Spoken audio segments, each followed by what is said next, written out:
Quad ખાતે ભારતીય જનતા પાર્ટીના પ્રદેશ પદાધિકારીઓનો સન્માન કાર્યક્રમ યોજવામાં આવ્યો હતો। ભારતીય જનતા પાર્ટીના રાષ્ટ્રીય અધ્યક્ષ જેપી નડ્ડાજી અને કાર્યકારી રાષ્ટ્રીય અધ્યક્ષ નવીનજીની સંમતિથી ભાજપ ગુજરાત પ્રદેશ પદાધિકારીઓની નિયુક્તિ કરવામાં આવી છે। આ નવનીત પદાધિકારીઓનું ઠેર ઠેર સન્માન સમારંભ પણ યોજાઈ રહ્યા છે, જે અંતર્ગત છોટાઉદેપુર જિલ્લા ભારતીય જનતા પાર્ટી દ્વારા કવાડ ખાતે તારીખ 8મી જાન્યુઆરીના રોજ ગાયત્રી મંદિરના પટાંગણમાં ગણપત વસાવા કે જેઓને પ્રદેશ આદિજાતિ વિભાગની જવાબદારી મળી છે, તેમજ છોટાઉદેપુર જિલ્લાના પૂર્વ સાંસદ ગીતાબેન રાઠવાને પ્રદેશ ઉપાધ્યક્ષની જવાબદારી મળી છે, તેઓને સત્કારવા માટે એક ભવ્ય સત્કાર સમારંભનું આયોજન કરવામાં આવ્યું છે। આ પ્રસંગે રાજ્ય સરકારના આદિજાતિ મંત્રી નરેશ પટેલ પણ ઉપસ્થિત રહેવાના હોય આ કાર્યક્રમને ભવ્ય બનાવવા માટે કવાડ ખાતે આયોજનની વિગતવાર ચર્ચા કરવા માટે સંગઠનના તથા ચૂંટાયેલા પદાધિકારીઓની એક બેઠક યોજાઈ હતી, જેમાં ભારતીય જનતા પાર્ટીના જિલ્લા પ્રમુખ ઉમેશ રાઠવા, લોકસભા સાંસદ જશુ રાઠવા, ધારાસભ્ય જયંતિ રાઠવા, અભિસિંહ તડવી, મેહુલ પટેલ સહિતના હોદ્દેદારો, કાર્યકરો ઉપસ્થિત રહ્યા હતા।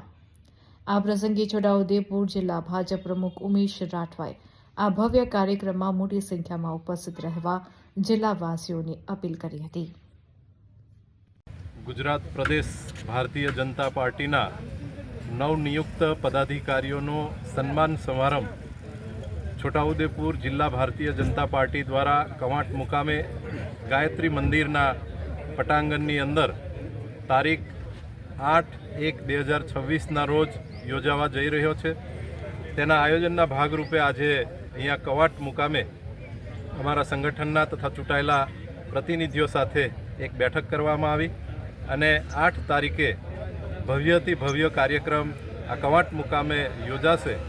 એમાં માનનીય શ્રી ગણપતભાઈ વસાવા સાહેબ, જેમને પ્રદેશ આદિજાતિ મોરચાના પ્રમુખ તરીકેની જવાબદારી મળી છે, આપના છોટાઉદેપુર જિલ્લામાંથી પણ બેન ગીતાબેનને ઉપાધ્યક્ષની જવાબદારી મળી છે અને અમારા આદિજાતિ મંત્રી નરેશભાઈ પટેલ સાહેબ, તેઓ પણ આ દિવસે અહીંયા ઉપસ્થિત રહેશે।